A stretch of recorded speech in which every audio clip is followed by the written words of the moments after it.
Início, então, o tema ao qual foi me solicitado, né, é falar um pouco sobre a crise mundial de fertilizantes e o desafio de produzir mais utilizando menos, né? Então, esse é o tema do qual vamos discorrer agora. Bom, eu começo aqui com essa foto de um livro relativamente antigo da área de fertilidade, fertilizantes, né? Cujo tema está escrito aí, né? Fertilizantes para nutrir o solo infértil, que alimenta uma população fértil que povoa um mundo frágil, né? Então, quando a gente fala da crise atual, principalmente sobre fertilizantes, realmente a última parte do título se enquadra muito bem no contexto, né? Então, é um mundo relativamente frágil quando se pensa em produção de alimentos. E ações das quais acontecem em partes muito distantes do mundo afetam outras regiões bastante remotas, e isso vai ser contextualizado aqui. Bom, então, primeiro, por que o preço dos fertilizantes podem aumentar em um curto espaço de tempo, né? A gente reconhece e sabe que existe, né, no sistema econômico a questão da inflação, né? Nossa inflação aí geralmente varia aí na casa dos 5 a 10%. Então, o comum seria se esperar que os preços aumentassem dentro dessa faixa de preço como uma realidade. Mas não, né? Fertilizante aumenta muito e é uma realidade nesse momento. Então, vou colocar aqui alguns fatores, sem explorar esses temas, mas para dar a importância e a compreensão do porquê que realmente os preços afetam a curto espaço de tempo. Então, primeiro fator é que o Brasil importa, né, 85% do seu consumo de fertilizante. Isso foi na safra passada. Na safra atual, pode ser que ainda seja até maior um pouco, né? Segundo, é que o Brasil tem pouca matéria-prima nacional para a fabricação de fertilizante. Esse pouca principalmente com qualidade, né? A gente pode até ter, por exemplo, reserva de fosfato em quantidade, mas não em qualidade. Lembrar que as rochas fosfáticas nacionais, a grande maioria, são de natureza ígnea, que contém muitos contaminantes, como óxido de ferro e alumínio, e no processo de solubilização dessas rochas, são rochas duras, gasta-se muito ácido sulfúrico, sendo muitas das vezes mais barato importar um fertilizante, importar matéria-prima de outros países ou fertilizante pronto, porque realmente a matéria-prima nossa não tem boa qualidade. Então, algumas ressalvas como essa. Terceiro ponto aqui, o número de países, né? Há um número limitado de países produtores de fertilizantes. Vou dar algum exemplo em seguida. E o terceiro forte influência do mercado externo, né? Uma vez que a economia é global, mas que a gente, como o item 1, né, nós importamos muitos fertilizantes, então esse fator afeta sim, né?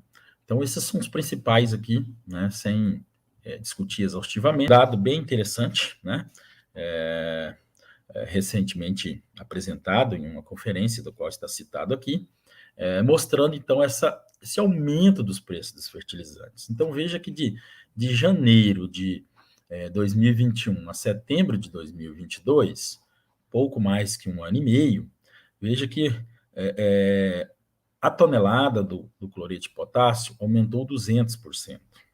O MAP aumentou 80%.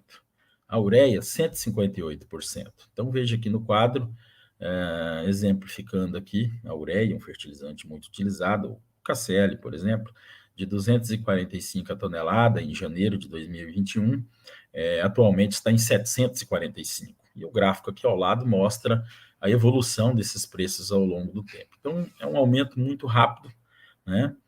Em curto espaço de tempo, muito aquém do que seria uma inflação, né? Então, por que disso, né? Principalmente, né, porque poucos países produzem fertilizantes. né? Esse mercado é um mercado restrito a poucos países. Então, por exemplo, aqui a origem do potássio, do cloreto de potássio, dos quais a gente usa no Brasil. Então, por exemplo, o Canadá, né? Não, desculpa, não que usa no Brasil, mas o que é produzido no mundo inteiro, né? 38% do potássio é do Canadá, 26% é da Rússia, depois Belarus 10%, Alemanha 10% e Israel 10%. Então, poucos países, né, que fornecem esse insumo tão essencial ao Brasil, né? Então, novamente, só corrigindo aqui, realmente é a quantidade de potássio que o Brasil consome e os países dos quais a gente importa, né? Então, nesse caso aqui, atualmente, um grande problema no preço do potássio, né? É sabido da guerra que vem tendo há alguns meses entre a Rússia e a Ucrânia, e a gente compra um quarto do nosso potássio desse país, né? Então, esses são fatores que fazem com que o preço aumente em curto espaço de tempo. E, enfim, então, essa é uma realidade do Brasil. Nós dependemos fortemente desse insumo e não temos muitas alternativas a serem feitas, né? Mas aí vem uma pergunta: é possível reduzir então a dependência externa?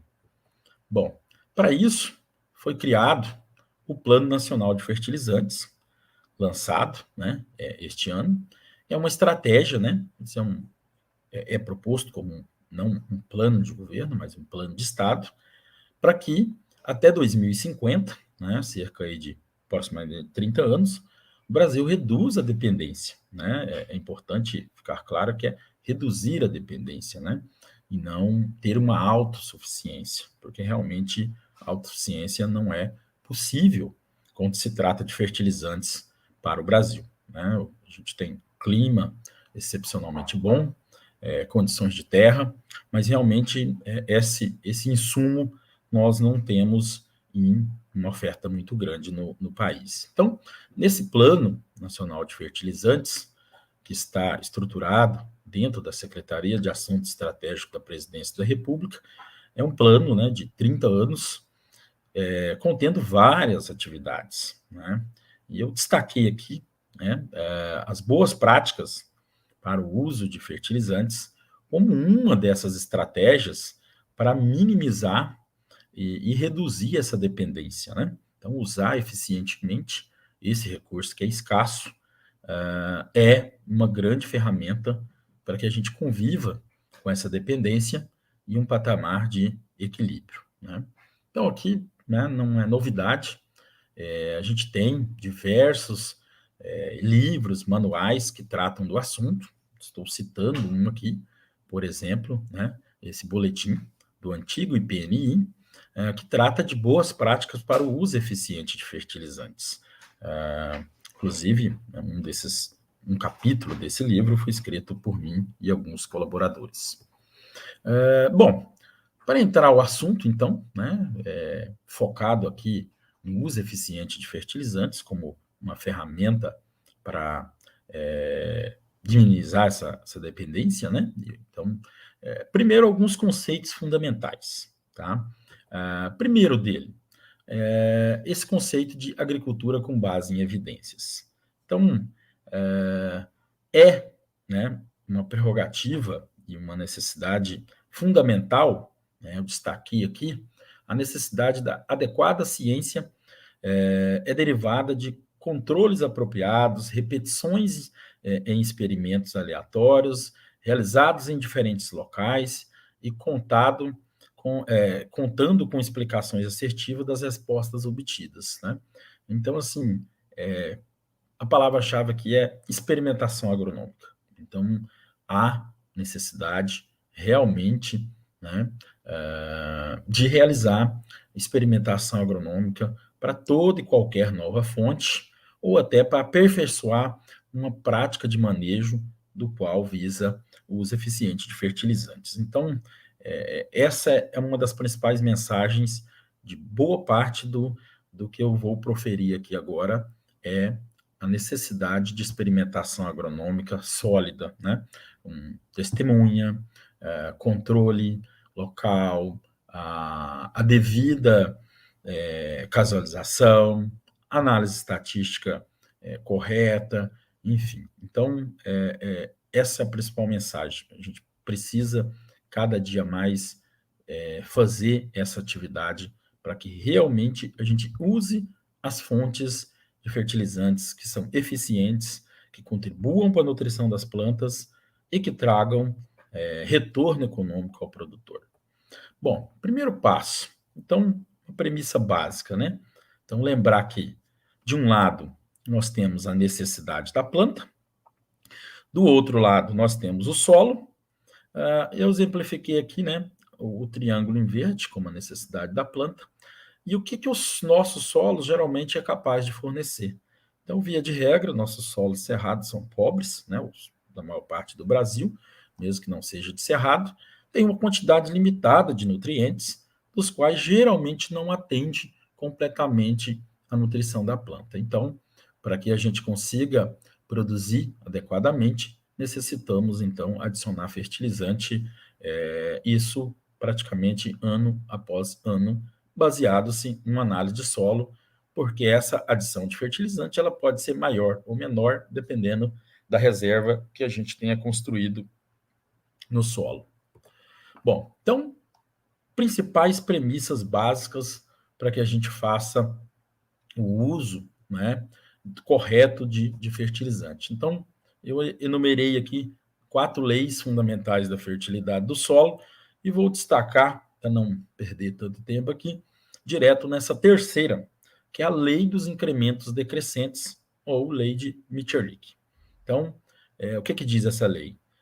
Que o maior incremento de produção é obtido com a aplicação da primeira dose no nutriente, sendo que com aplicações sucessivas do nutriente, os incrementos cada vez são menores, né?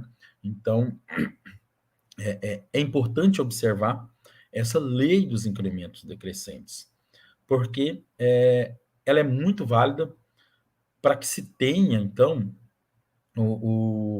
a produtividade máxima econômica, né? Eu estou dizendo máxima econômica. Essa produtividade máxima econômica, ela é bem diferente da produtividade máxima física.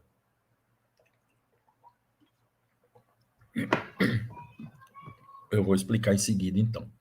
Veja aqui, é um dado simples aqui, mas mostrando, né, uma aplicação de nitrogênio, desculpa, no algodoeiro, né, a resposta do algodoeiro ao nitrogênio. Então, veja que com a primeira dose, houve aqui um aumento de produção de 144 quilos por hectare. Dobrando-se a dose de 10 para 20, o aumento já foi de 98.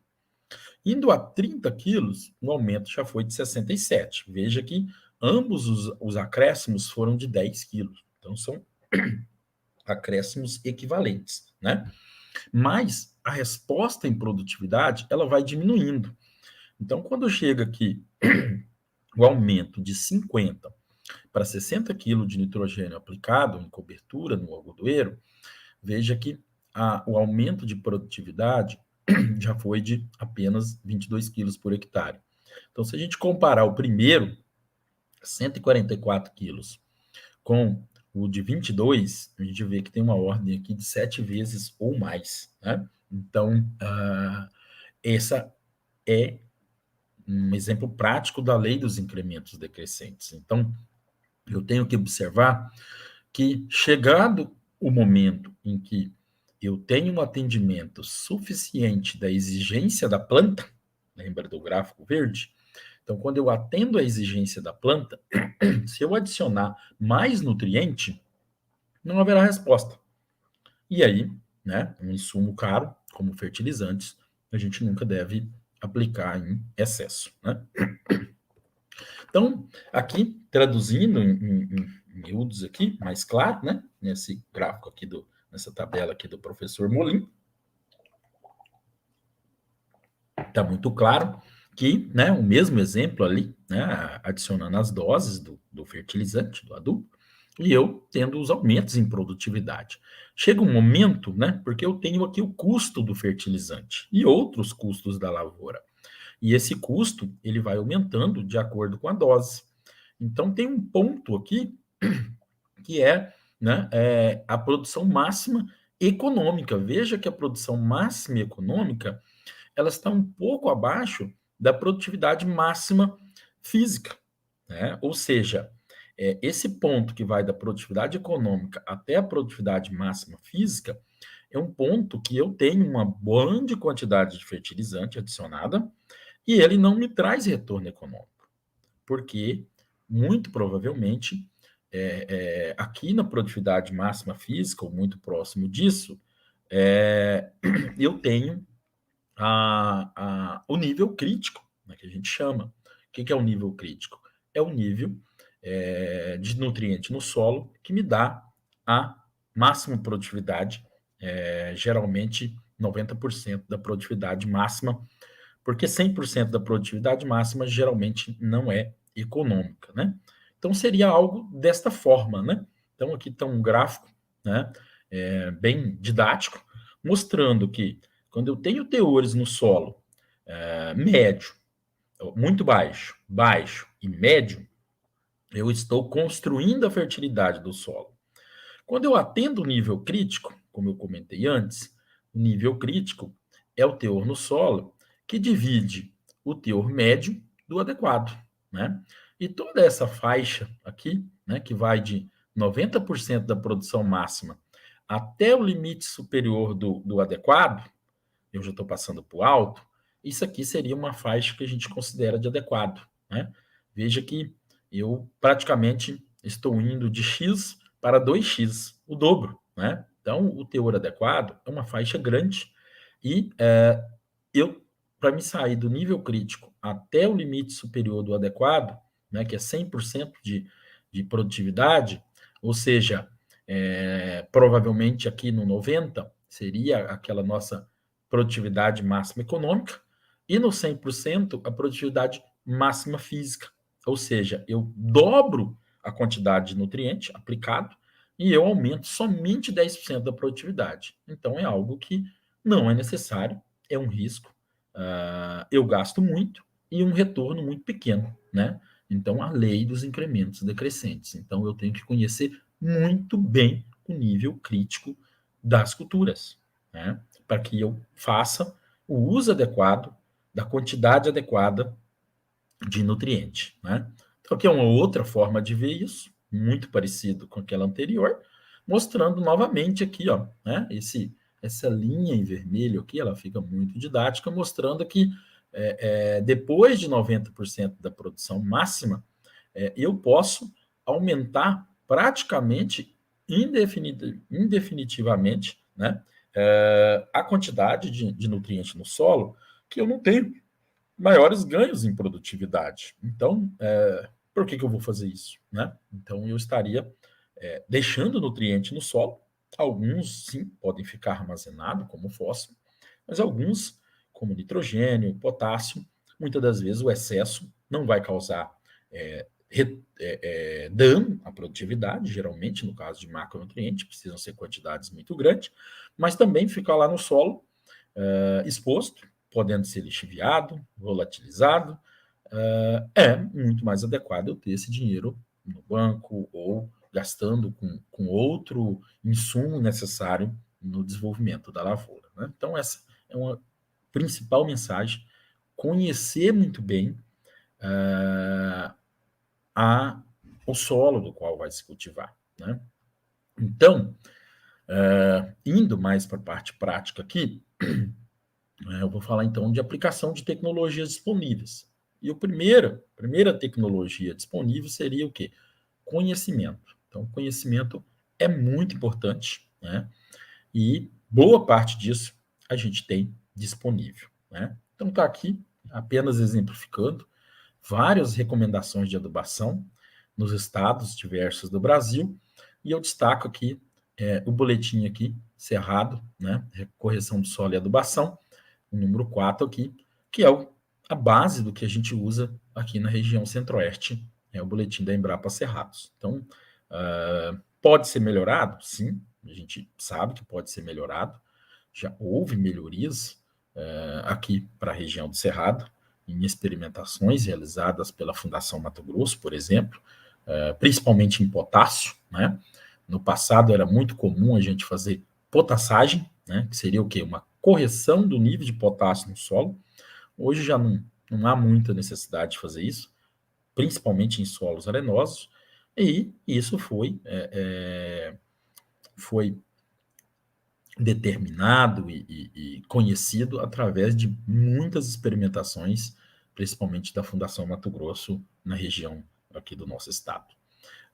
Enfim, então, para a gente exemplificar mais aqui, primeiro passo, então, para um uso eficiente de nutrientes é saber que não existe método de análise de solo em laboratório, né? Não existe método de laboratório que corrija uma amostragem inadequada. Então, assim, o primeiro passo realmente para uma economia e uso eficiente de fertilizantes é, de fato, a amostragem do solo. Então, ainda hoje, né, pode-se dizer que a gente tem muitos erros de recomendação que vêm da amostragem de solo. Né? Se a amostragem de solo não for representativa, no laboratório não há como a gente corrigir essa amostragem que não representa o todo. Né? Então, eu tenho uma área, coleta a amostra inadequada, então ela vem para o laboratório já totalmente perdida. Né? Então, o resultado que dá ali não vai ser o que representa a área como um todo. Principais falhas nessa questão de amostragem poucos resultados de pesquisa com amostragem, isso eu tenho garantia que isso acontece, né? Principalmente atualmente, nós temos muitos tecnologias, muitas ferramentas de coletas motomecanizadas excepcionais, mas mesmo assim, pouco estudo em relação à amostragem com essas tecnologias mais modernas.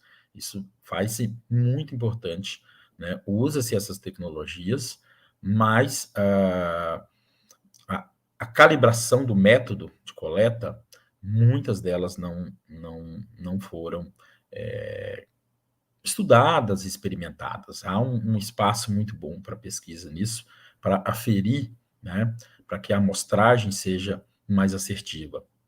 Né? E geralmente realizada, muitas das vezes, por profissionais não qualificados para esse tipo de trabalho. Isso eu posso dizer que tem evoluído bastante e isso diminuiu nos últimos anos, mas ainda assim existe lacunas nessa parte, né?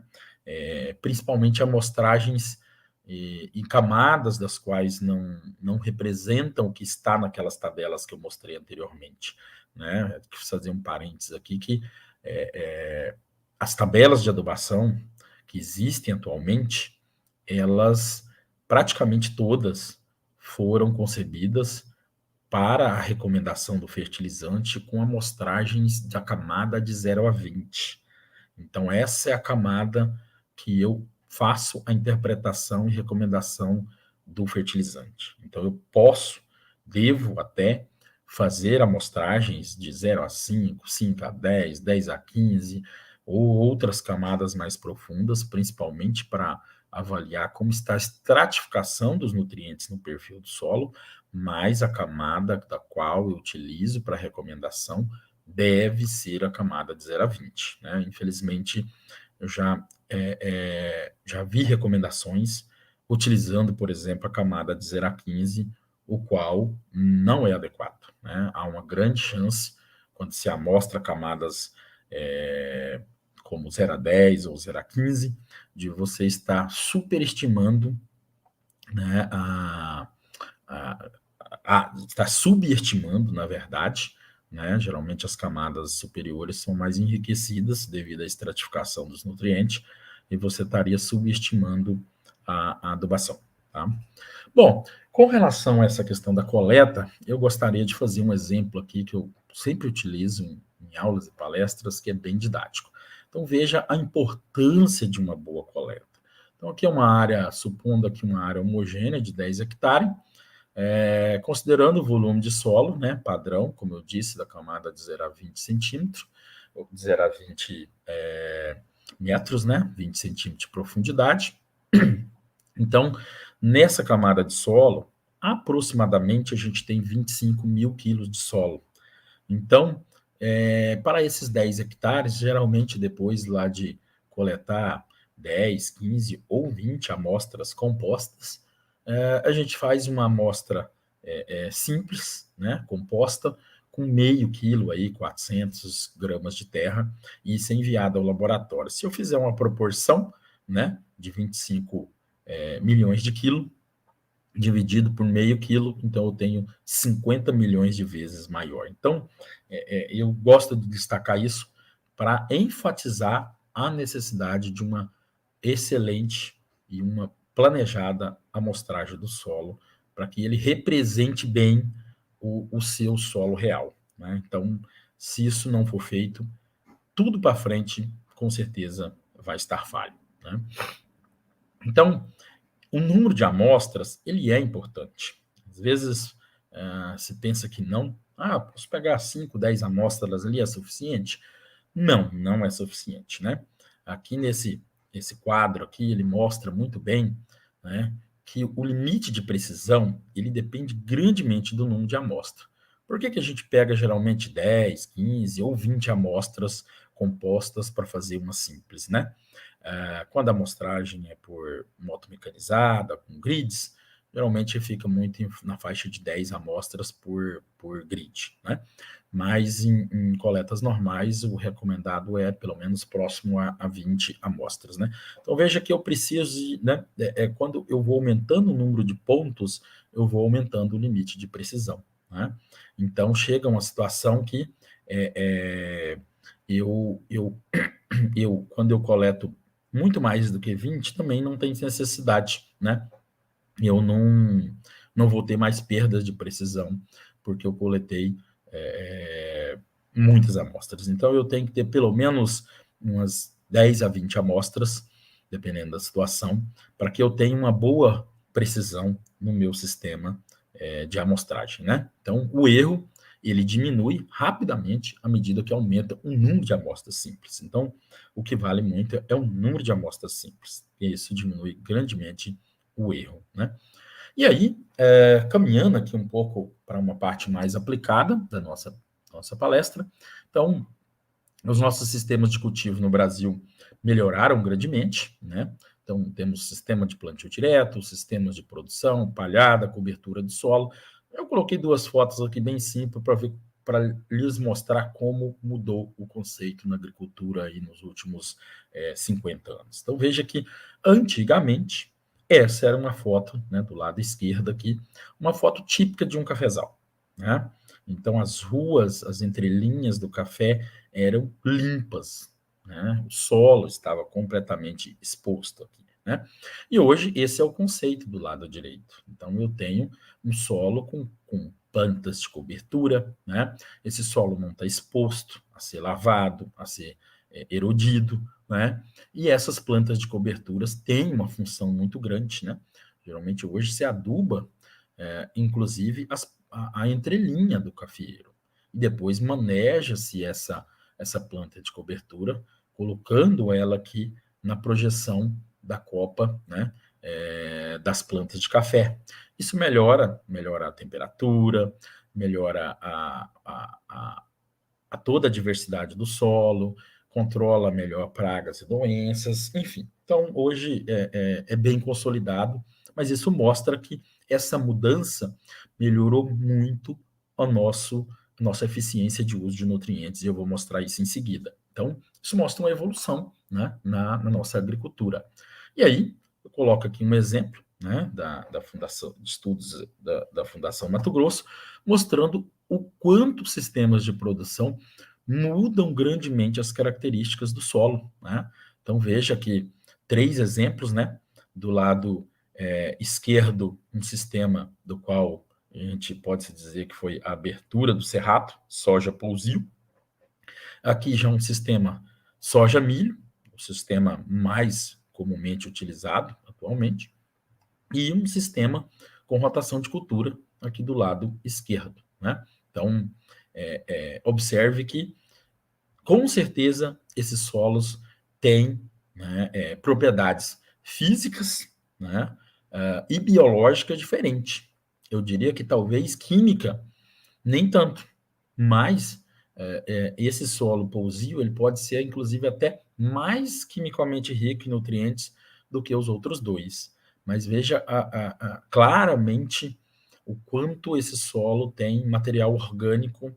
Esse material orgânico aera melhor o solo, consegue dar mais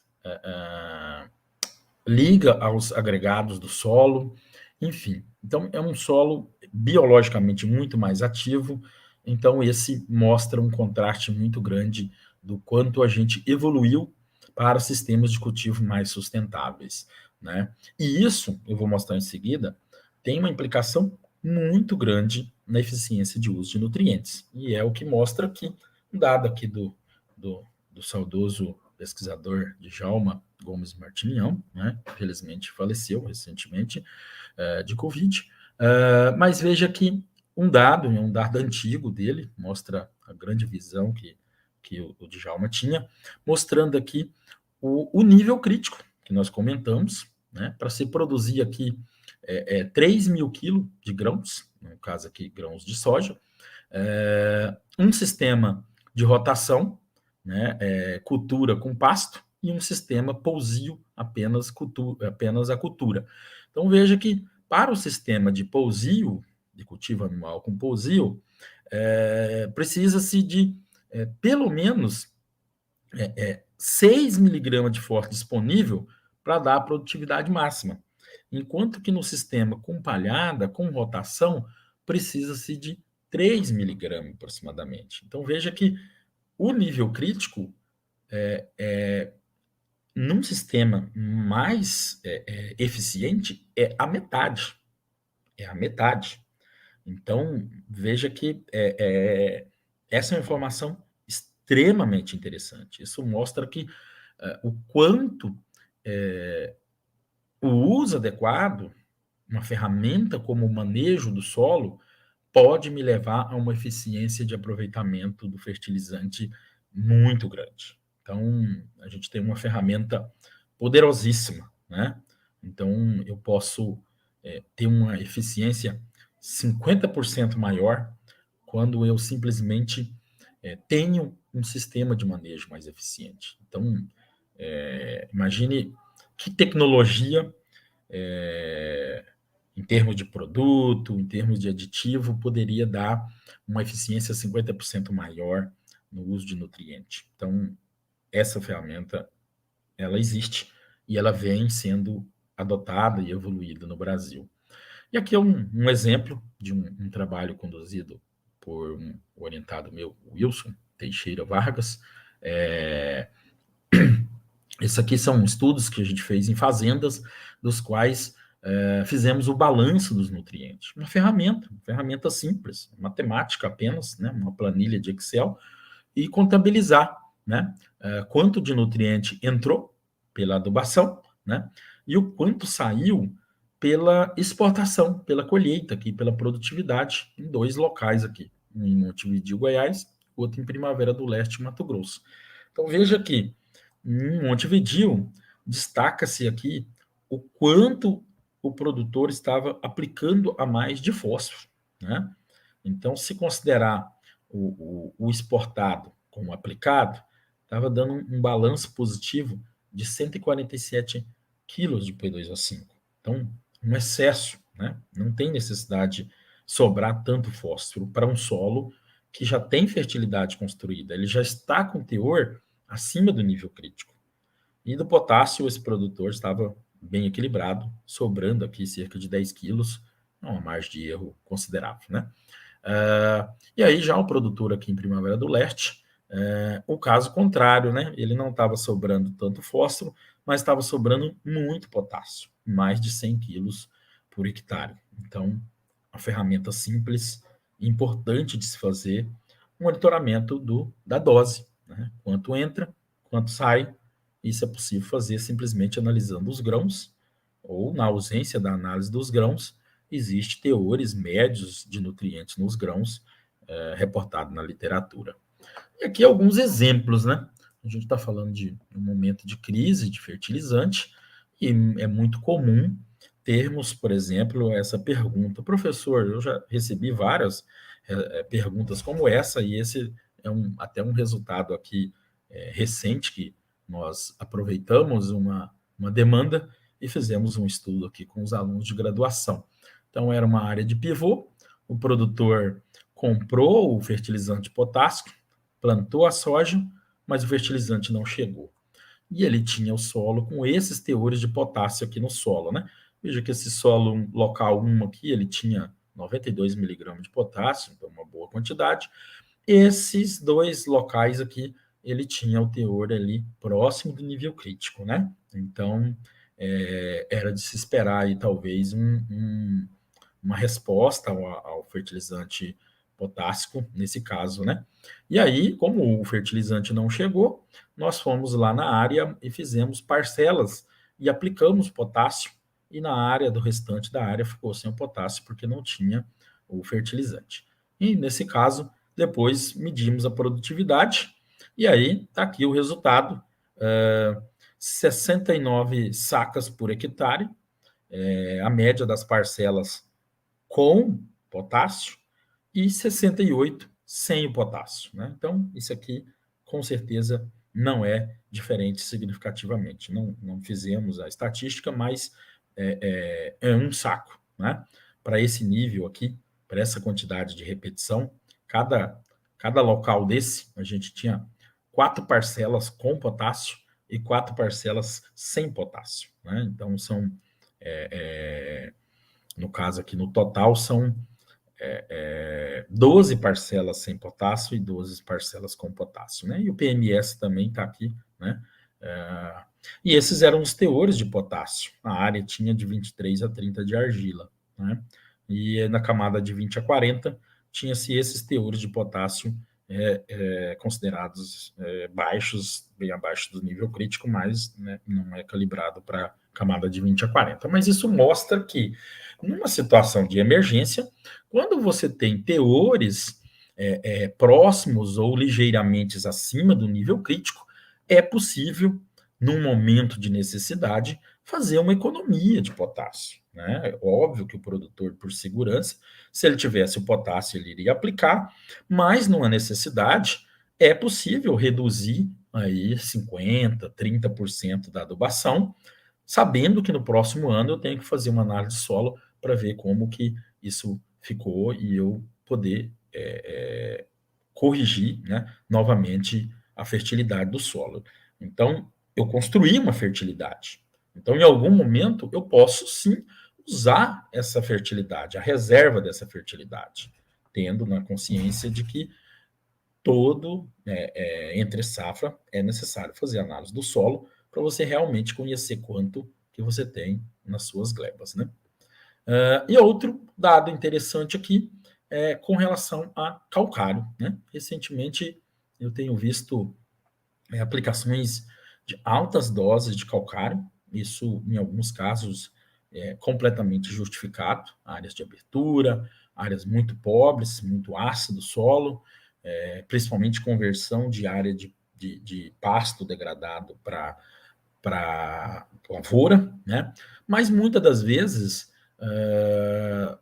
tem sido feito isso repetidamente nas mesmas áreas. Então, um alerta aqui, né, é que solos com excesso de calcário, raramente você vai ver problema de deficiência. Muitas das vezes, o que acontece quando o excesso de calcário é aplicado, né, você não vai ver problema de toxidez ou outra coisa, porque realmente o calcário ele vai reagir quando ele tem acidez no solo. Então, se você aplicar muito calcário no solo, vai ficar calcário no solo sem reagir. À medida que a acidez ela acontece, ela é gerada, esse calcário reage. Então, é pouco perceptível o excesso de calcário. E aí é um dinheiro que você poderia estar aplicando em outras condições. Nós estamos fazendo estudos nesse sentido, e eu mostro aqui um resultado preliminar, né? Uma área que estava com a saturação por bases aí de próximo a 30 ou inferior a 30, quando a gente mostrou a gleba, e aí fizemos doses de calcário, doses inclusive altas, mas não observamos resposta a essas doses de calcário, né? Basicamente, doses aí de 50% a 60%, elevar o V%, né?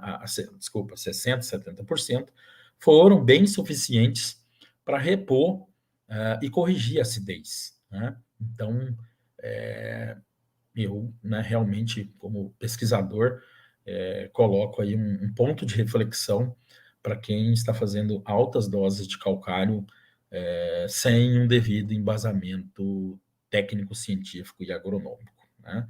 Então, há que se pensar que o ambiente ácido não é um ambiente ruim para as plantas, o que não pode ter é alumínio disponível. E nós temos ferramentas para avaliar isso. E, novamente, enfatizar que excesso de calcário leva a, principalmente, problema com nematóides, tá? Alguns tipos de nematóide. Bom, para a gente concluir aqui, eu vou falar um pouco da evolução das tecnologias de fertilizante no Brasil. A gente tem sempre que lembrar que o solo, né? Nós estamos falando aqui de vários fatores que afetam a produtividade, mas no nosso caso aqui a ênfase é no solo.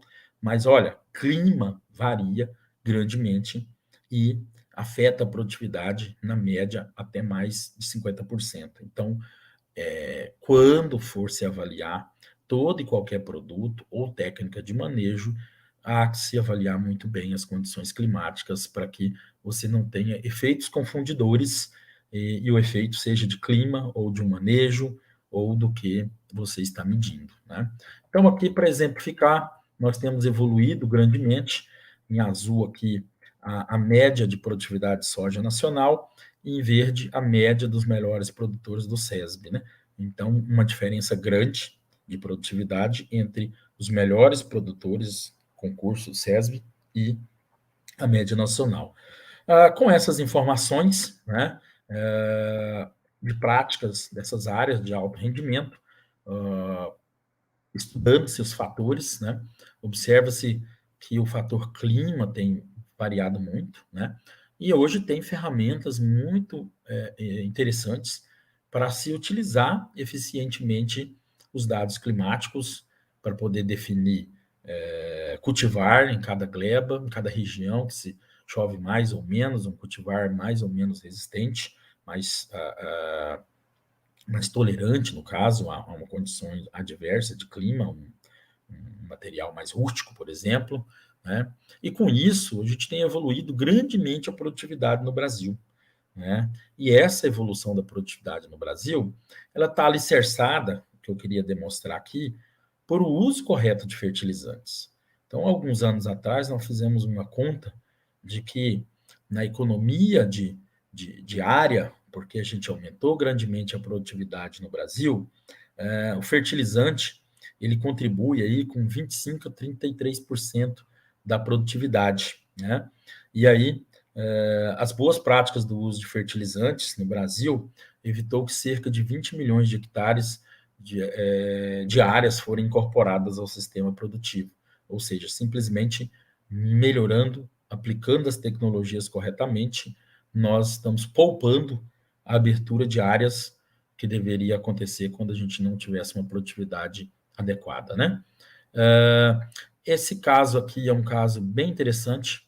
Nesse quadro mostra aqui o conceito dos micronutrientes, né? E o autor fala aqui de todos os micronutrientes, e no final ele complementa, né, que é preciso dar atenção a esses micronutrientes, porque eles podem colocar em perigo, né, a lavoura, porque a deficiência de um deles pode diminuir a produtividade. E aí esse fato que eu destaco aqui, isso fala de um artigo de 1958. Então, nessa época, a gente não tinha tecnologias para fertilizante. Então, as tecnologias de fertilizantes eram desta forma aqui, do lado esquerdo, né? Isso aqui era uma mistura de grânulos com 0,3% de zinco. Então, veja os grânulozinhos de zinco. Isso era tecnologia. Hoje, a gente tem essas misturas aqui, né? O zinco, ele é moído, um pó, e ele é aderido a todos os grânulos. Então, no passado, a gente não tinha respostas boas à adubação com micronutriente, porque a gente tinha a situação da esquerda, né? Essas tecnologias demoraram aqui, ó, de 1958, porque o conhecimento existia já, né? Até, por exemplo, aqui, a década de 90. Na década de 90 que essas tecnologias ficaram disponíveis, e aí a gente teve um salto muito grande no uso de micronutrientes, tá? Então isso mostra o quanto é importante, nesse caso, por parte dos agentes do governo, investir em tecnologias, investir em técnicas para que a gente possa ter o uso adequado de fertilizantes, né? Então, o uso adequado e o retorno econômico, né? Então, isso aqui é uma evolução mostrando, ó, que lá em 1990, quando as tecnologias de micronutrientes foram liberadas, a gente tinha um consumo pequeno de micronutrientes, porque não havia resposta às culturas. Dentro de 13 anos, nosso consumo de micronutrientes aumentou 13 vezes. Então, isso mostra o quanto a tecnologia, quando ela é boa, né, ela é eficiente, ela é rapidamente adotada. Então, isso é muito importante. Então, aqui meus dois últimos slides aqui, eu destaco algumas tecnologias modernas, né? Então, como essa aqui, está mostrando aqui uma ureia revestida com boro e cobre, o qual reduz as perdas por volatilização e dar tempo para a planta aproveitar os fertilizantes. Né? Da mesma forma do que essa técnica aqui, existem os outros inibidores recobertos também nos grânulos, na base, por exemplo, de NBPT, né? Que também reduz essas perdas. Então, é uma tecnologia eficiente e importante. Fertilizante de liberação controlada, considero que esse é o grande passo futuro, só que observe aqui que é um fertilizante que tem todos os nutrientes no mesmo grânulo e a liberação dele é controlada, ela é liberada no tempo, né? Só que esse fertilizante hoje ele custa 2 ou 3 vezes mais do que o fertilizante normal. Então, para a maioria das condições e culturas, ele ainda não é econômico.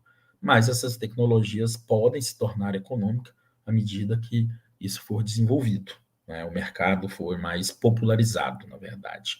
Qual que é a vantagem de um fertilizante desse? É que a liberação ela tem uma sincronia com o desenvolvimento da cultura, né? Hoje em dia a gente precisa fazer o parcelamento e nós não temos essa liberação controlada e gradual em consonância com a curva de acumulação de nutrientes pela cultura. Então, esses fertilizantes serão muito importantes para o uso eficientes no futuro, né? E aqui mostrando, por exemplo, uma tecnologia que a gente pode utilizar, e no Brasil a gente já utiliza isso, às vezes não tão perceptível, mas aqui é mostrando uma taxa de liberação por palhada, por exemplo, de nabo forrageiro ao longo do tempo. Então veja que a partir do momento que essa palhada está disponível, ela começa a liberar, né?